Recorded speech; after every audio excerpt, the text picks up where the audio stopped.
Alright, so it's just about day 2 on this print. 47 hours and 53 minutes on a 2-day, 18-hour print. Now, I picked up this Ender 2 Pro for $99. Um, and the first thing I wanted to do, well, honestly, the first thing I wanted to do is print that new handle.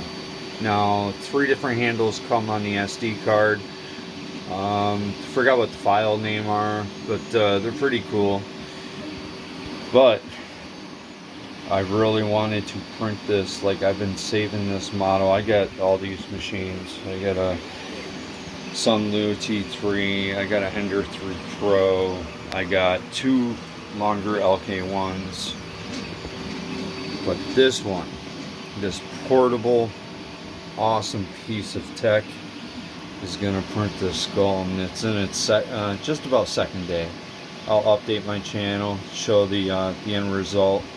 It's gonna look cool once the actual top part of the skull. Yeah, it's gonna look awesome. All right, stay tuned, guys.